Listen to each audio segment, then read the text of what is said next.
So how Marx and Engels also uh, basically didn't understand the position of women, and she is a very, very strong critic of D.H. Lawrence, as is Kate Millett.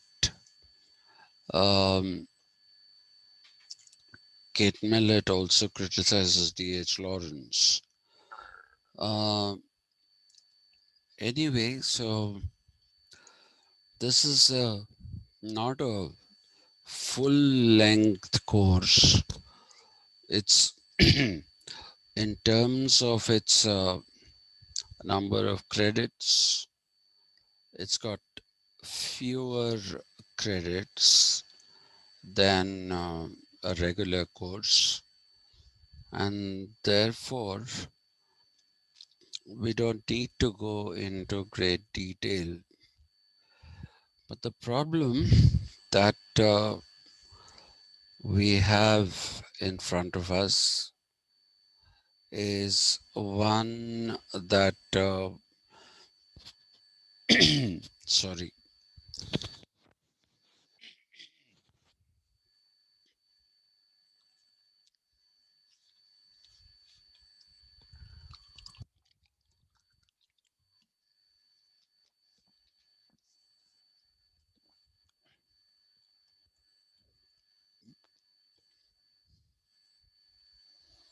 the problem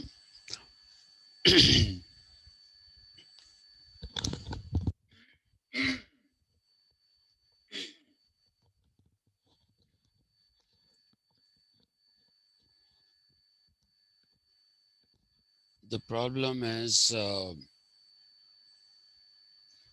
that all these people make references to those whom we need to study in your first and second semesters, as a result of which teaching this is a bit of a challenge, and keeping it simple is a very big challenge.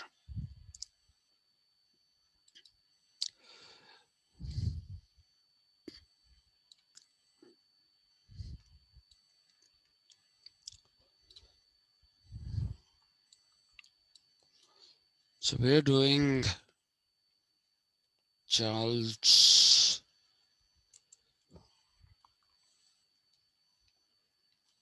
Taylor's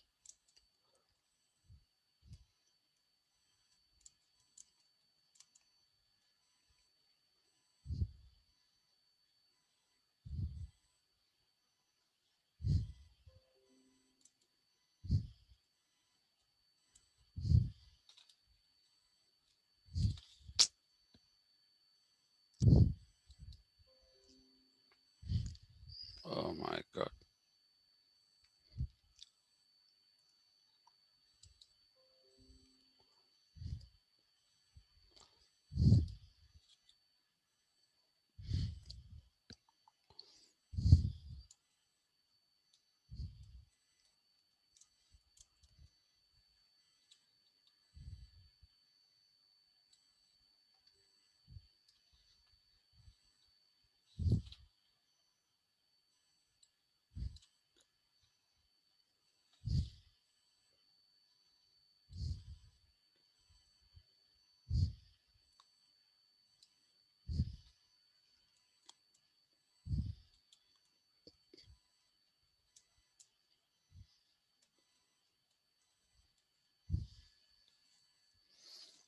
Well, that is actually the full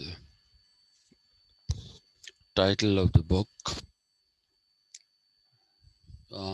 Sources of the Self, the making of the modern identity.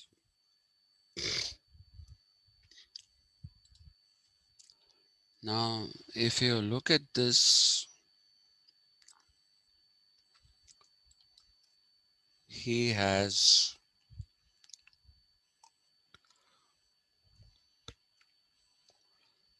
five different sources which he says have been used by the modern human being in order to define oneself.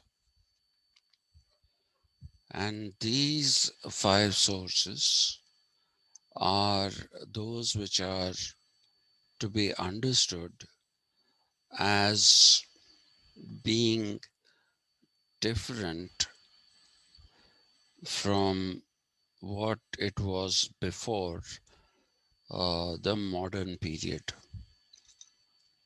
So, if we start off with the first,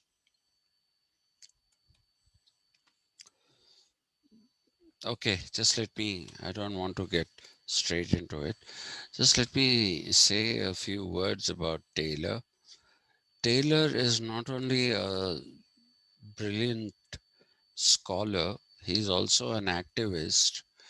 Now he must be nearing uh,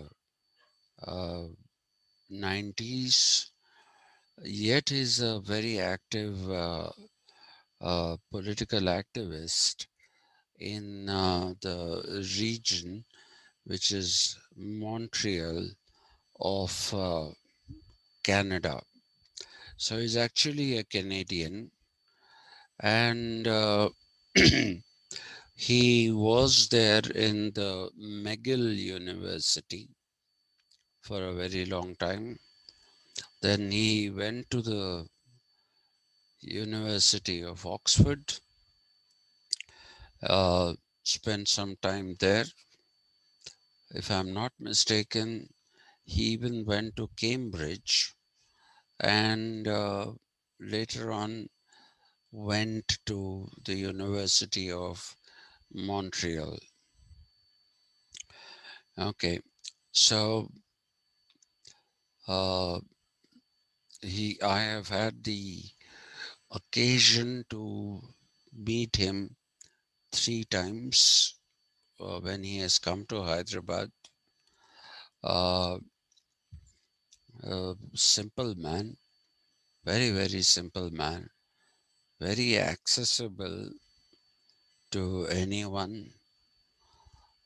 He even gave me his email, which I have now lost, and I did correspond with him on a few issues regarding Hegel and later on multiculturalism, about which he has a few things to say.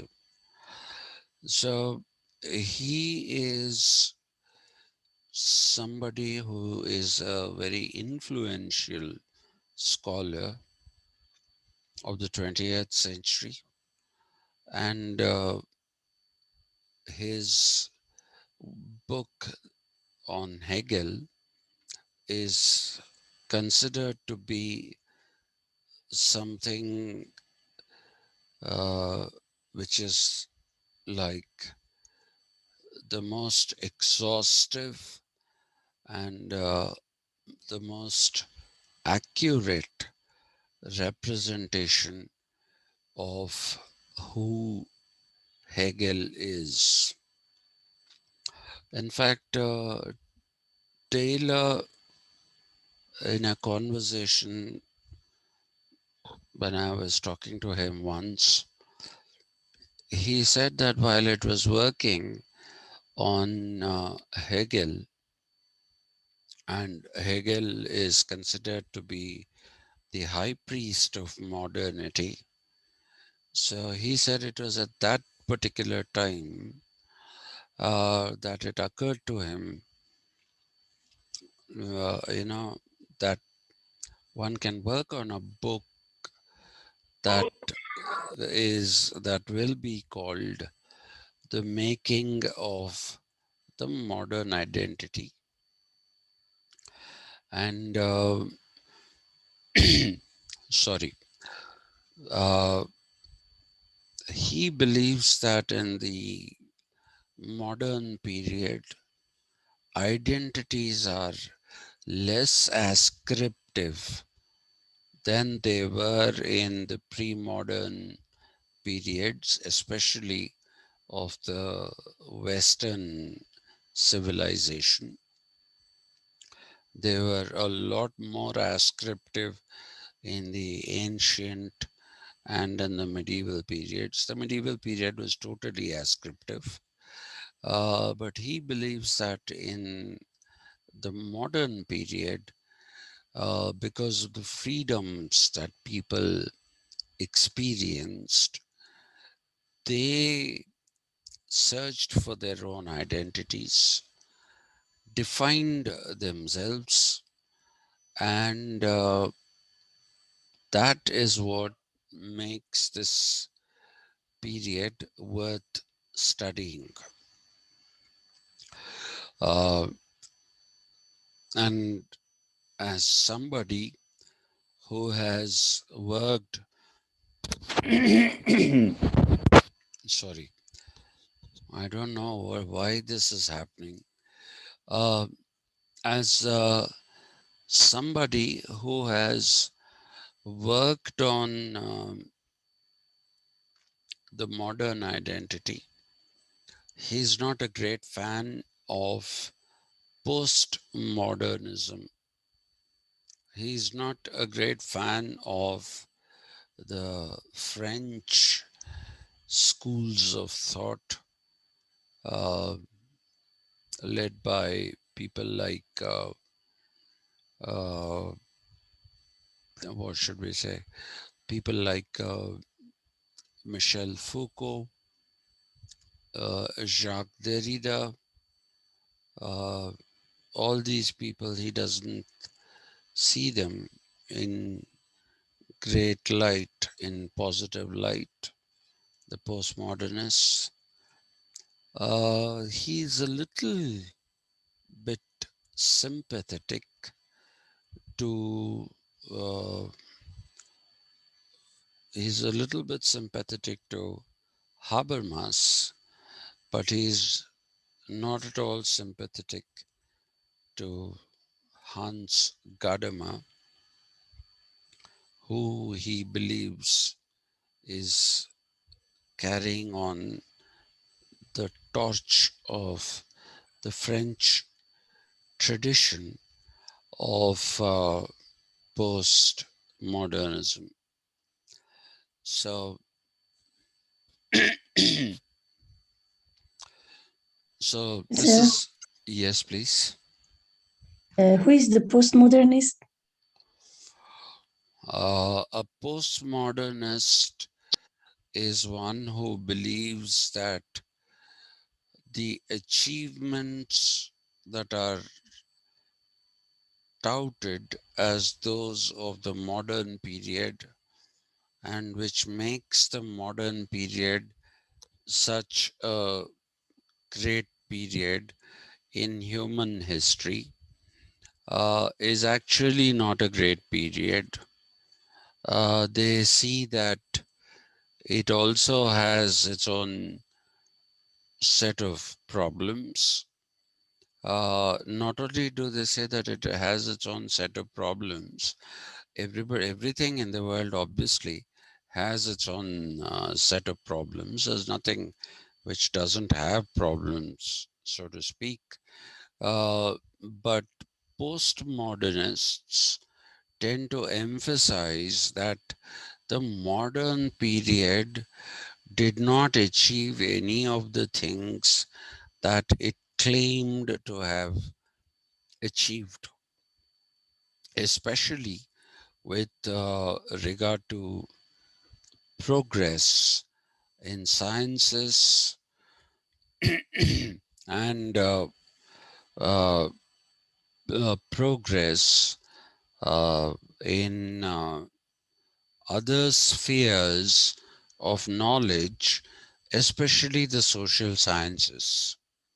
Okay, they say that the modern period is full of nonsense, or rather nonsensical claims about breakthroughs. 1 second, please.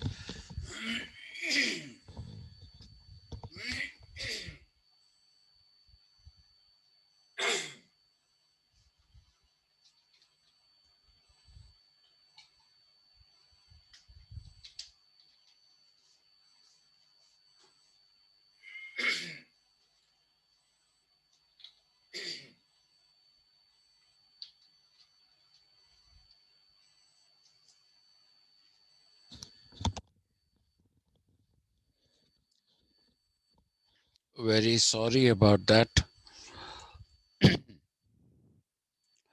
So, it the so-called achievements of the modern period are not achievements at all as far as uh, the postmodernists are concerned.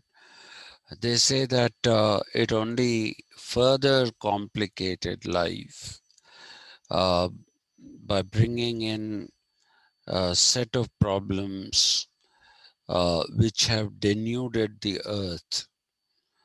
Okay, and they also believe that the modern period represents, uh, in social science terms, it represents a regression of the individual, and it is something where the individual is somebody who is now contented and believes that he has achieved everything that is there to be achieved, while in reality, he does nothing like that.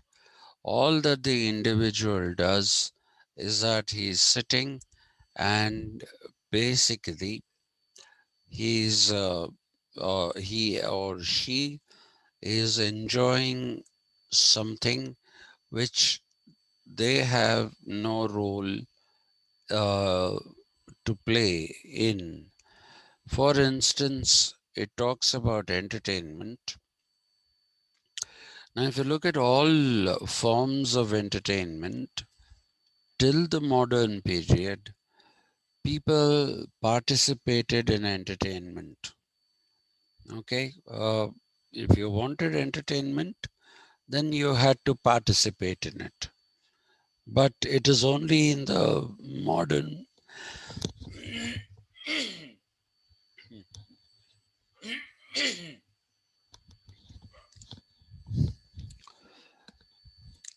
it is only in the modern period that you find people sitting back and saying, entertain me. I want to be entertained. Okay, so you'll pay money, sit, and you'll actually say, please entertain me. Right? You don't take part in it. And then you're very judgmental about the work of entertainment that you have witnessed or heard or whatever it is. So, this technological way of life is considered to be a very, very negative thing. It also depletes the resources. It depletes the resources of nature, denudes it, and as a result, there is nothing great about the modern period to celebrate. That is what postmodernism would say. I hope I have answered your question. Now, the first of the um, identities that, not identities, the sources uh, that Charles Taylor talks about in the context of the modern identity uh, is what he calls uh,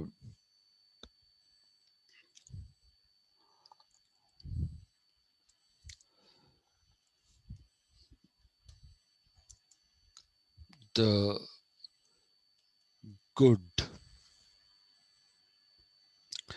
Some people will say identity and the good. That is not correct.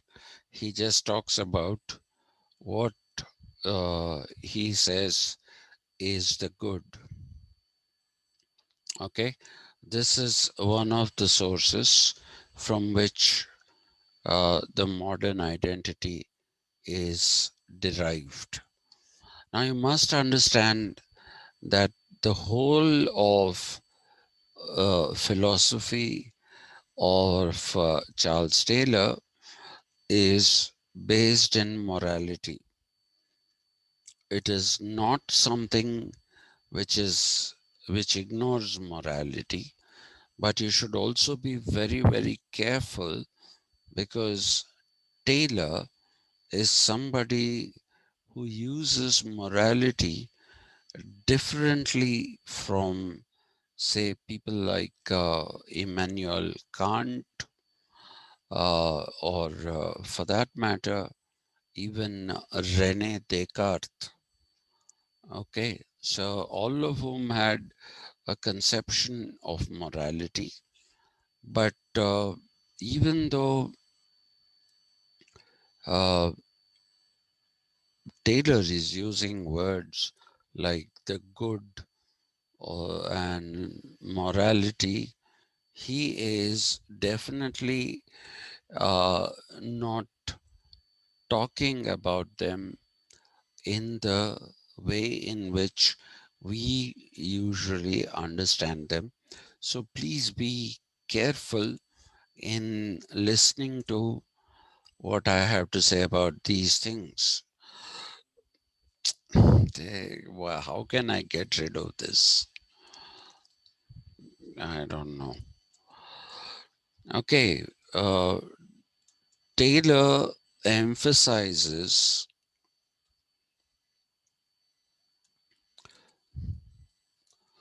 what he calls a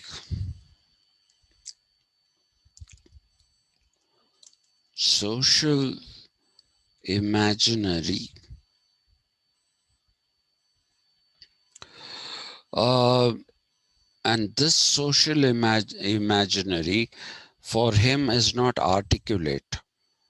It is something which is inarticulate. Okay, but it is there. It is there in everyone. It is a bit akin to Carl Jung's idea of racial memory. Carl Jung says there's a racial memory, and people inherit through generations. Through generations, they inherit this memory. So, somebody who's born today, 10 years later or 15 years later, will still look at the Nazi if he's born as a Jew. Okay, if he's born as a Jew, 15 years later, he will see himself as being a victim of the cruelty. Okay, he will see himself as being the victim of the cruelty of Hitler and the Nazis. Though Hitler is not there anymore, Nazism, well, it exists in small pockets in America as neo Nazi, which is very different from the Nazism of Hitler. But as a Jew, he feels that he has been wronged.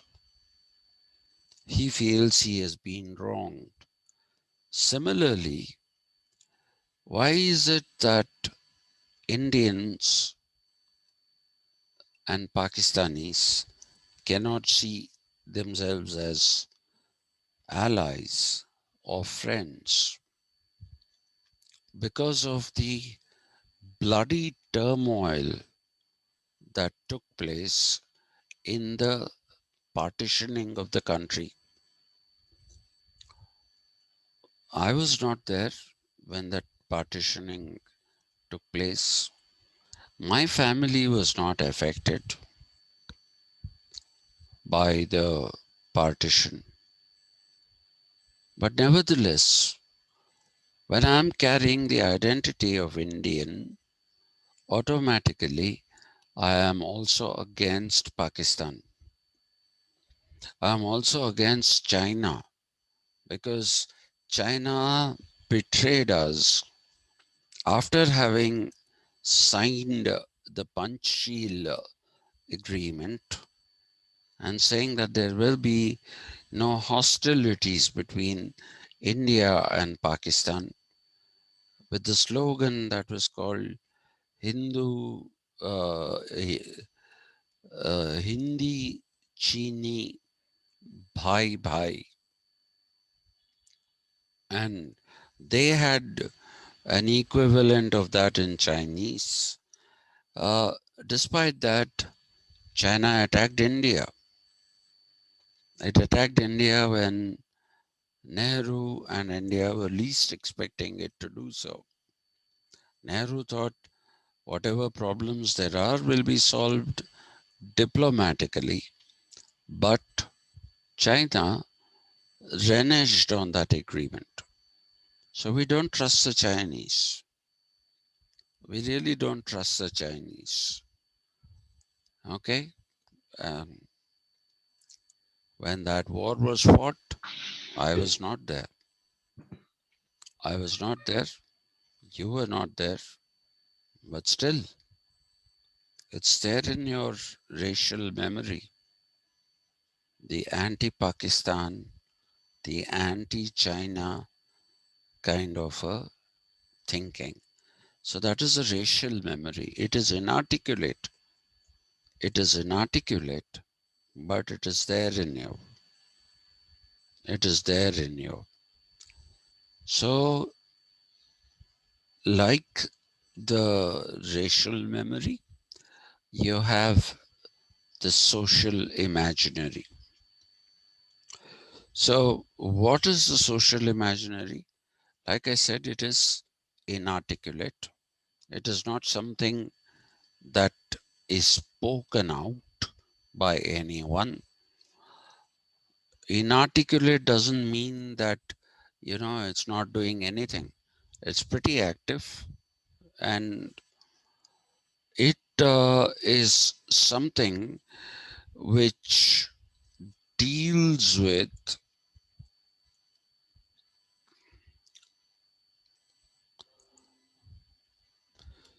deals with I have to do something about this.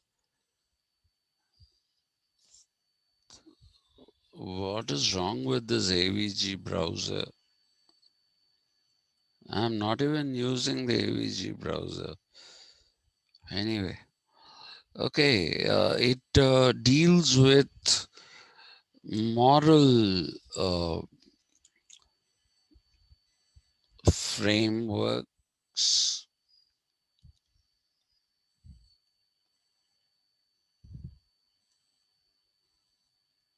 and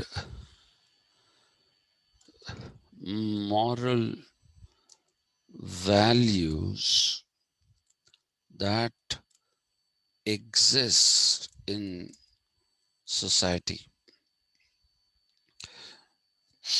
Uh, so, moral frameworks and moral values, according to Charles Taylor, are endemic to society.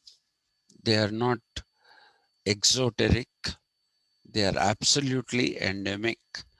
And these moral values and moral frameworks are those which are represented in the social imaginary, which is an inarticulate thing, but nevertheless an active part of our existence.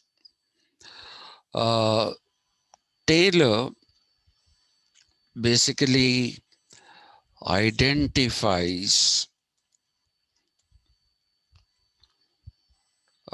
these frameworks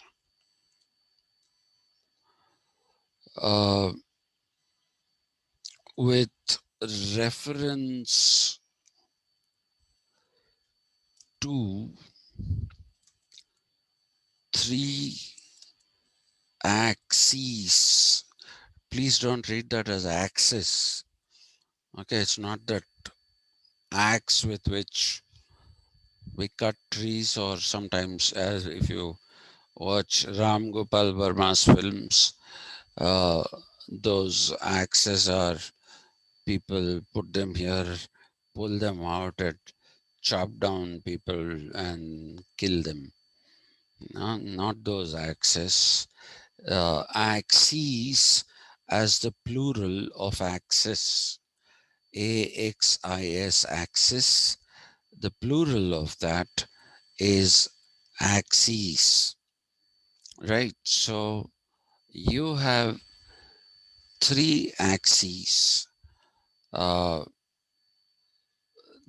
with reference to which he identifies these moral frameworks. The first axis,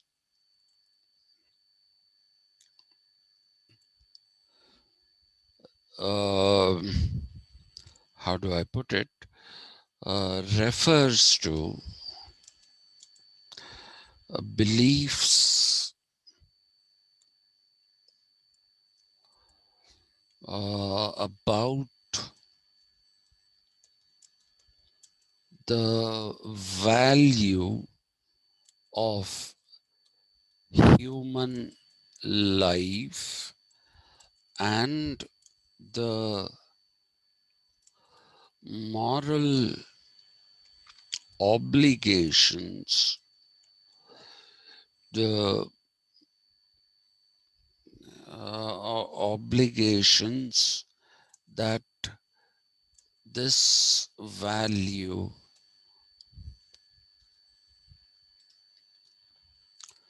that this value demands. Okay, uh, when we are talking about uh,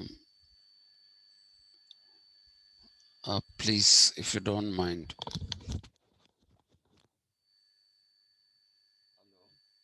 Hello. మీరు కొంచెం పైకి వచ్చి తీసుకోండి. మా wife ఉంటుంది front రూమ్లో, ఆమె ఇస్తుంది మీకు. అంటే నేను క్లాస్ తీసుకుంటున్నా అందుకని.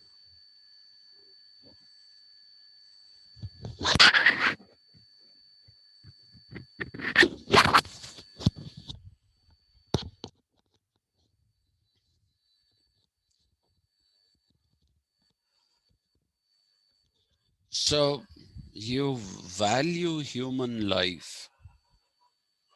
That is what uh, we do intrinsically.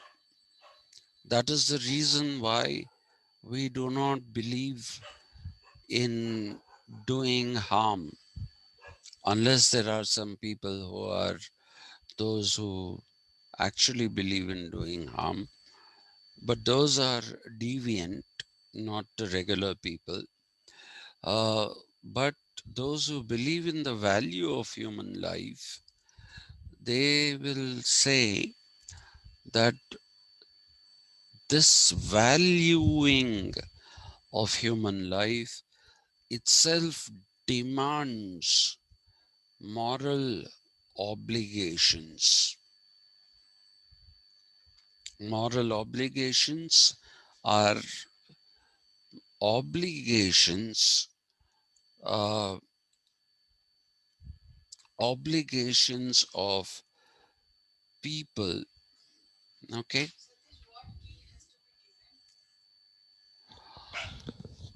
Maya, the वो मोटर का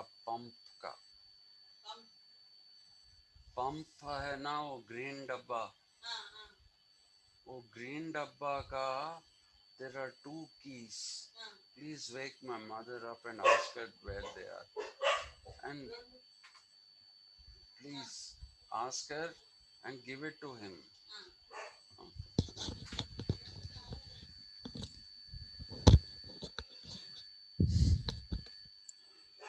I'm really sorry. This is so unprofessional.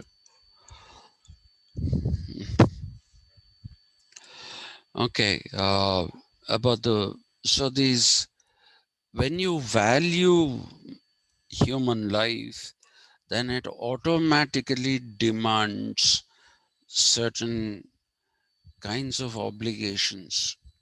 You cannot live, you cannot value human life and say, I have no obligation to another human being.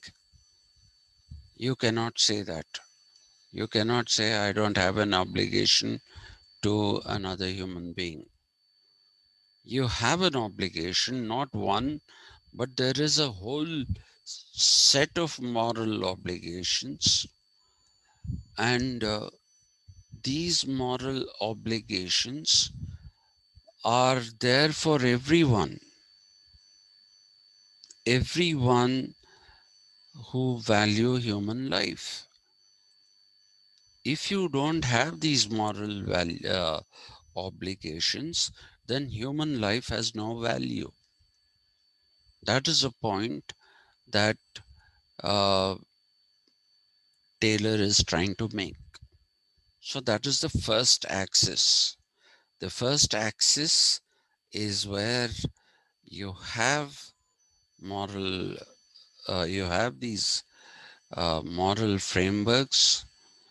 Sorry, where you value human life, and you understand and recognize moral obligations, that this valuing of human life, not just yours or your near and dear ones, but everyone in society, that demands certain moral obligations.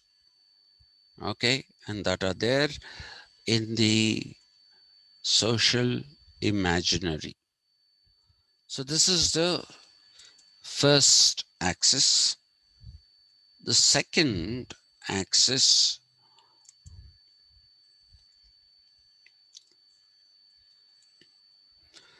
refers to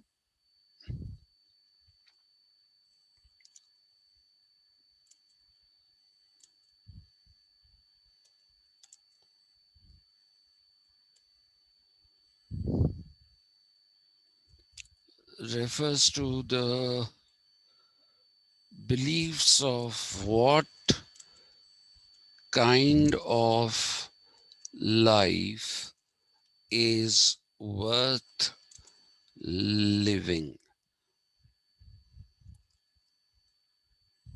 meaning the choices and actions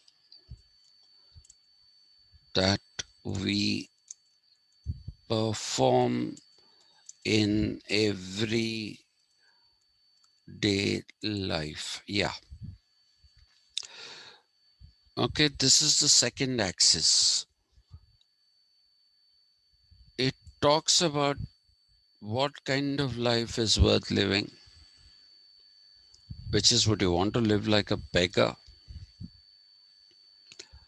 Would you want to live a morally degenerate life? Would you want to live a life that has no compassion, no kindness? If you are living that kind of a life, then that's not a life worth living. Then that's not a life worth living. Because please remember that we have attached, each of these are not independent. Actually, this has been bothering me. I will put this in,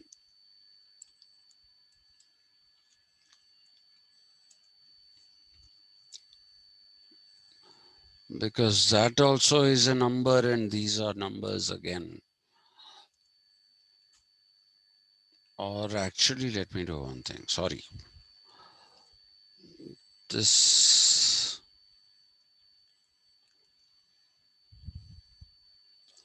no. There's no space here. Uh,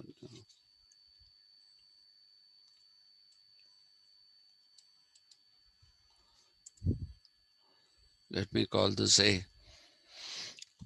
Okay, so 1 and 2 are not separate. 2 is derived out of 1. When you value human life, and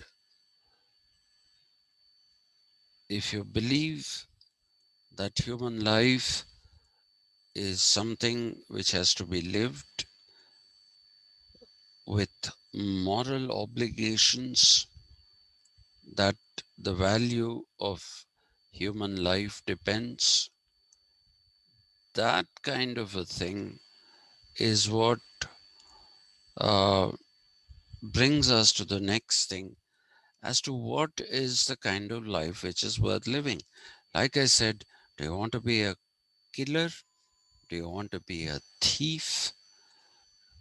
Do you want to be uh, do you want to be somebody who has no compassion, who has no conscience?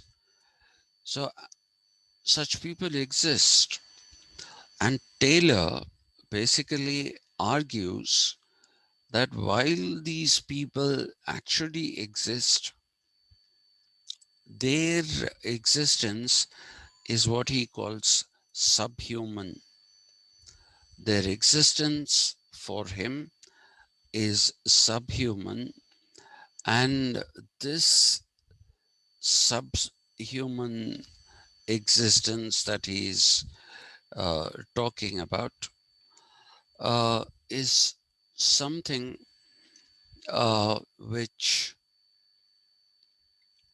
even the person who is living it does not feel good about.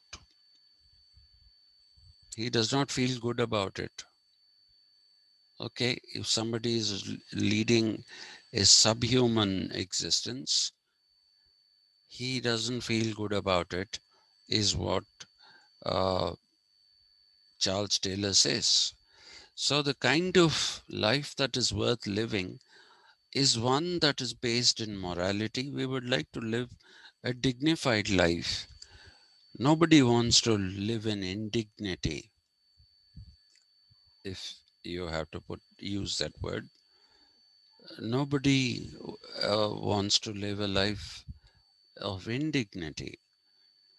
Okay, and so we would want to live a dignified life, a good life, morally good life.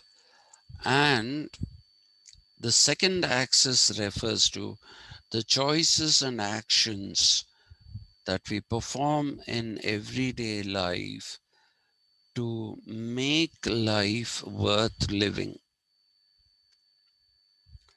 to live a life which is uh, worth living, a life of dignity,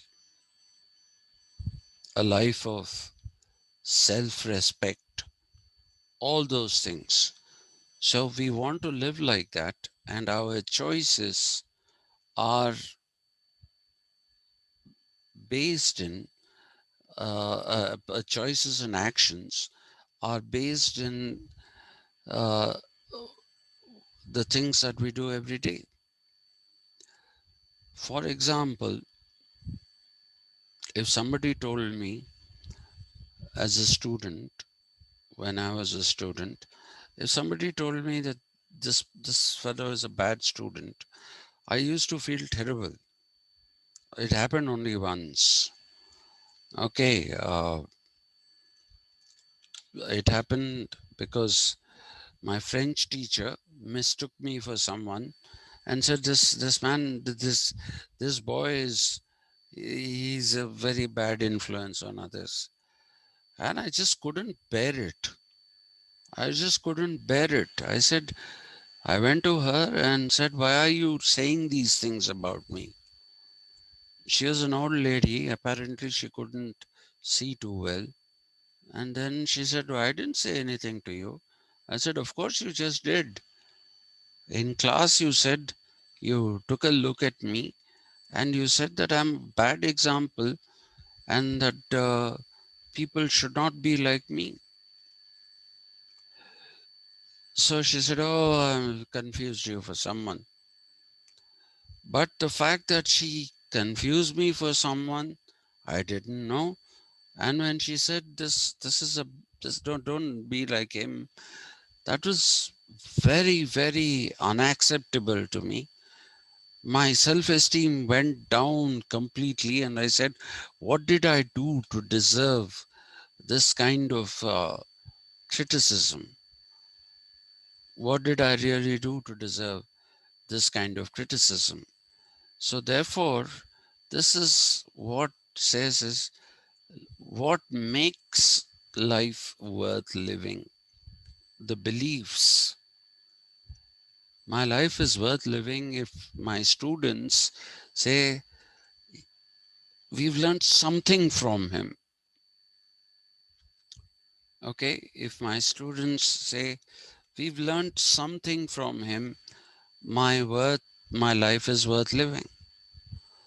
If I chose to be a teacher and say, I won't take classes, I won't teach, then the choices and my actions of everyday life are those which are not worthy of a life that we would like to live. I don't want my students to remember me as this horrible fellow who didn't know anything, who didn't know any. I know people think of me as a horrible fellow, but they think of me as a horrible fellow because they think I complicate simple matters. That is somehow acceptable. But if somebody says he's a complete ignoramus, knows nothing, and he pretends that he's a great fellow when he actually knows nothing, he doesn't take his classes. If somebody says, then that is something that is horrible. And that is why I, when I decided to be a teacher, I also decided that I have to remain a student for the rest of my life, unless and until I keep learning. And learning is not reading from one book. Okay, I used to have a I used to have an argument with one of my colleagues, a very senior colleague who unfortunately is no more, uh, died way too young. And this man used to say, what is there if there is a topic to be taught? We'll go prepared to class. How do you go prepared to class? I asked him. He says, there is this fellow called Virender Grover who's written a book about everything. Hmm? That is because he plagiarized from various sources. He plagiarized various things from various sources, and by doing that, by doing that, what he actually succeeded in doing is putting together a book on everything. And what did my senior colleague do? He used to read Virender Grover. Tomorrow I have a class on Hegel. So read what Virender Grover wrote about Hegel.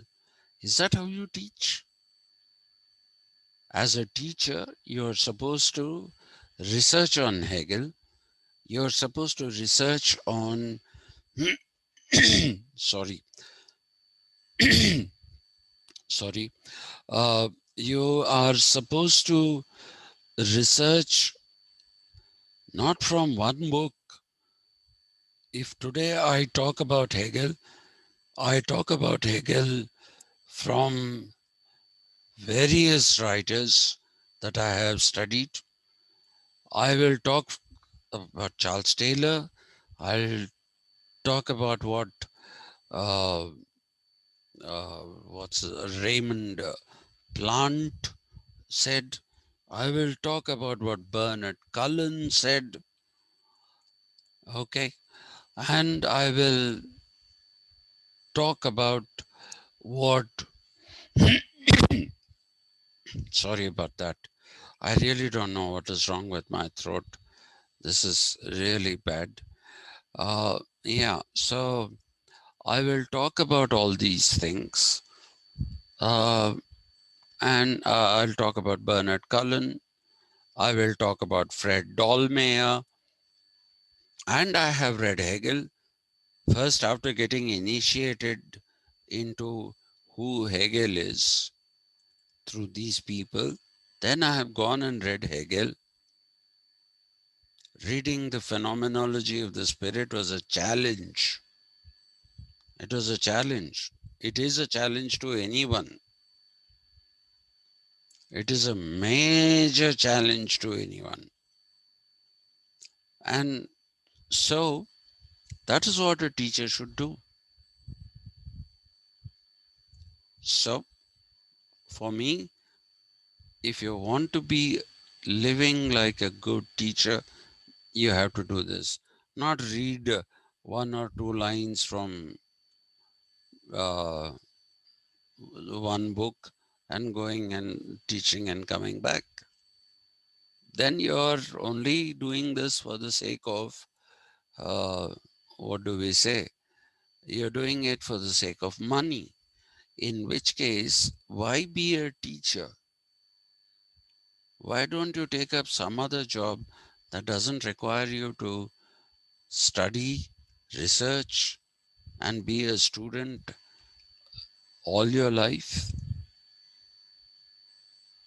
Why don't you do that? So you see, these are the things that is what we mean by the choices that we make, the actions that we perform in everyday life. And they are the ones that have to do with the beliefs of what kind of life is worth living. So the third axis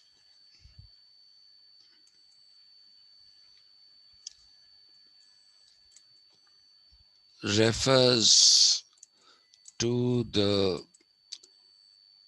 dignity that we demand for ourselves based on the role, sorry, role and usefulness um,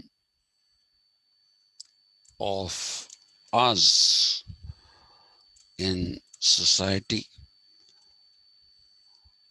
It can also be usefulness of us to society. Okay, we want to be seen as good people. We want to be seen as people who are contributing to the good of society.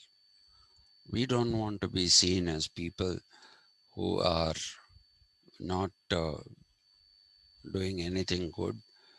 Very much to the contrary, if we sometimes people do bad things. So, if you're really leading a proper moral life, then dignity is the most important. I discussed that in the previous point, so I'm not going to emphasize on that again. We demand a dignity for ourselves. I would like to be treated with respect, okay, which does not mean that I want to be venerated. I would like to be treated with respect basically means that I am saying that I would like to be treated uh, as someone who is valuable for society, for the institution for which I work. I don't want to be seen as, one of the people who's draining social resources. I would like to be seen as somebody who's contributing to society, who's building society. So that is the kind of dignity I want. That is what Taylor is talking about. So this is what he calls the good. And this is realized on these three axes. All this is in the realm of the social imaginary. The second principle, since I've used one, two, three, I'm using A, B, and C. The second source of the self is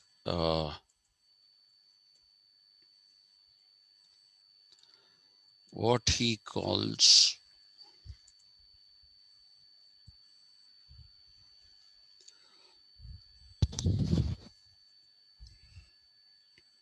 inwardness.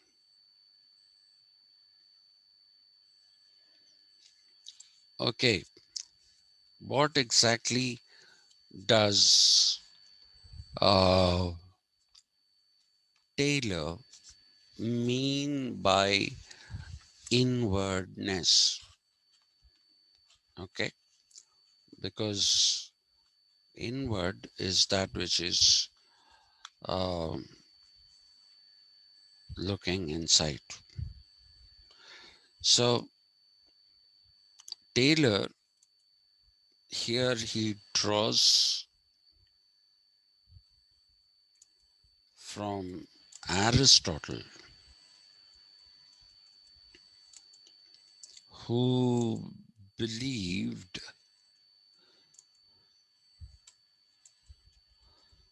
that the cosmic order is not unchanging and constant. This was his precise, Aristotle's precise disagreement with Plato. Plato saw the cosmic order as innate inside, and it is not changing, it is constant, and that is why you can have inborn and innate knowledge about it. Okay, so Aristotle didn't say it that way. Aristotle saw it as uh, people, uh, engaged in society through practical wisdom, strive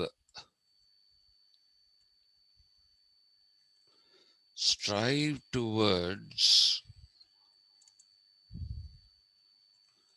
eudaimonia. We've done this before.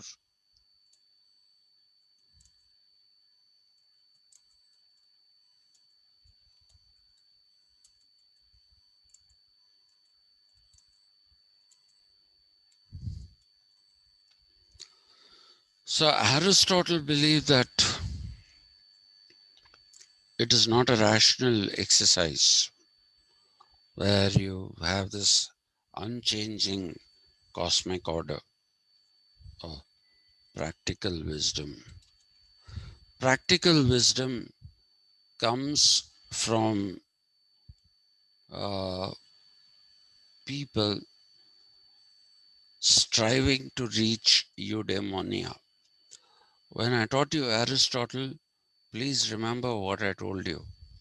The form, the theory of form, the form of an acorn is an oak tree. But Aristotle said that every acorn is not going to become an oak tree. It's not going to become an oak tree. Only some acorns will become oak trees, while others, oh God, while others simply,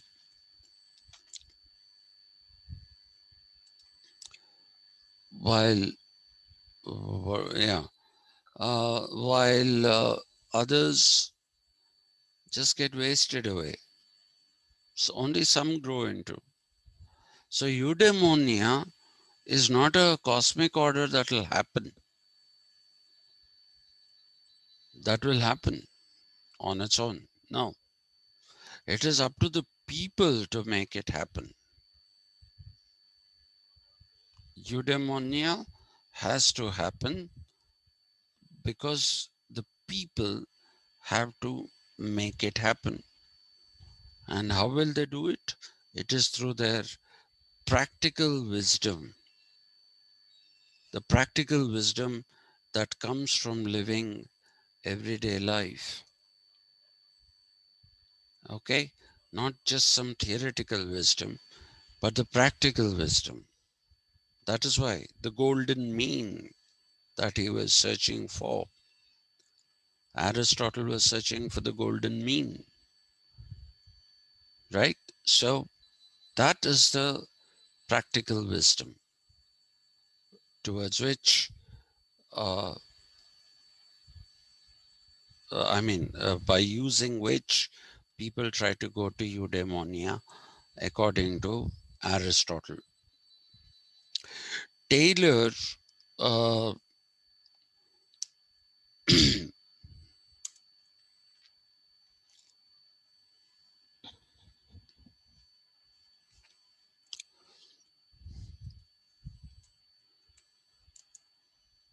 disagreed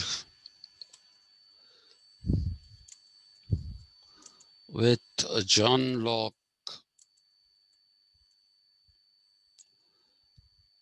who rejected the innate realization, um, innate, how do I put this? Innate realization of good through inward reasoning. I should not use this word innate here. because then that'll take you to Plato if I use the word innate. So, what is the word that I should be?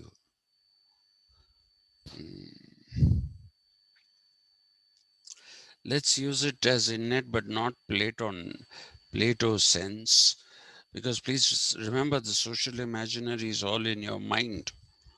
Uh, so it is not as if you have an empty mind. Sir, can we use self-realization? Self realization, no, innate realization of good not just of yourself, but of the society through inward reasoning, by reasoning inwards, not self realization. It is it has to be innate, I'm afraid, because the social imaginary itself is inarticulate and there in us, like the racial memory. So, yeah. So he would say that Locke is wrong when he says that mind is emptiness and it's all sense perception that contributes to knowledge. That kind of knowledge cannot distinguish between what is moral and what is not moral. So Charles Taylor is actually a little bit of an anti-empirical thinker as well, because you see a tree, you cut it down, so you do something, you just perform an act, okay, and your senses tell you what you have done or what somebody else has done. But where does the judgment come from? The moral judgment. Don't cut down trees unnecessarily, because they can cause global warming, they can cause uh, lack of rains, they can cause all these things. So it is the realization that you have through inward reasoning, not through looking at things. This is a wall, this is blue, not that kind of thing, which is what Locke is trying to tell you when he says that you internalize the external world. And he's also saying, how do you make sense of them? You make sense of all these sensory inputs through cognition. But does cognition tell you what is moral and what is not? What is good and what is not? Does it tell you? It doesn't. It doesn't have the capability to tell you that. It doesn't have the capability to tell you that. And therefore, he is somebody uh, who is very clear in his beliefs that the Lockean way of looking at things is wrong, that everything is sense perception and cognition. Then how does judgment come in? How do you decide what is value? I mean, look at the other things that we've said before, right? Look at all the other things that we said before. Dignity. How do we understand dignity empirically? Life worth living. How do you understand that empirically? Moral obligations. How do you get that empirically? You can't get them empirically. So, inwardness of reasoning uh, is something that he says is the important thing. But you must remember this inward reasoning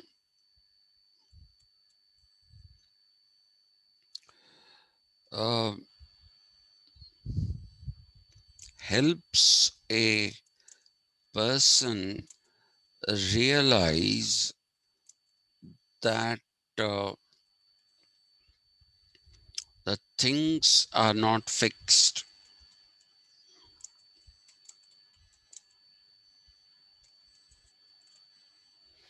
which is what we said about Plato believing that the cosmic order is unchanging.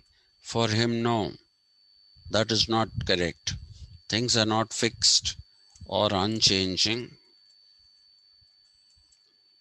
Okay, and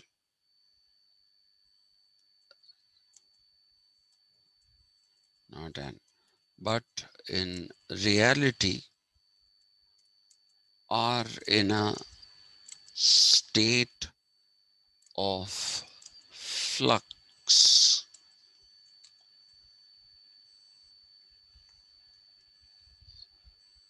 Okay, and therefore rationality is inward facing and understanding the change that is taking place. Understand the change that is taking place. On it, then only you will be able to judge if the change is good or if the change is bad or whatever. Okay, so this is the inwardness. Jesus.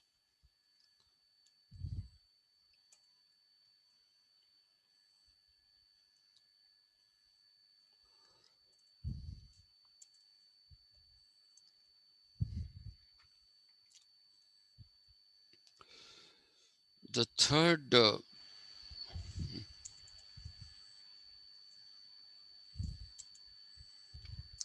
is the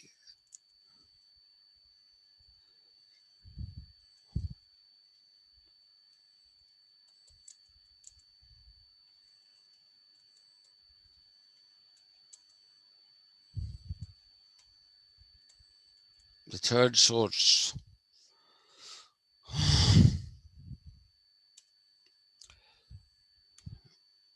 I thought I can finish this in a day. As you can see, I can't. If you have any questions, you ask me, I'll finish this tomorrow. Hmm? I'm sorry about this, but I'm just not able to sit with my. Or do you want me to continue? No, sir. Tomorrow we'll continue. No, if you want, I'll somehow finish it off today. Hmm? No, sir, we'll do the rest over tomorrow. You're sure about that? Yes, sir. Okay, because the others won't take time. This is slightly complicated because it's in this is a bit too philosophical, and that is the reason. And that of moral philosophy to explain takes time. The others, they'll be over in one class each. That is a promise. So is Madam Padma has said okay. Prashant sir has said okay. Akshay Pantulu garu. Akshay. He is not there, sir. Yeah, I saw him join, but he left. I think he was disgusted. Well, too bad. Who is Sneha? Sir, this is Soumya, sir, but Sneha is my sister's name. Oh, okay. So I was just wondering. Good evening. Okay, good evening. Good evening, Samya. So, we'll do this tomorrow. Yeah, We, sir. hmm, we have to do a couple of things. Ouch, I'm sorry. One is three more things actually. The affirmation of ordinary life.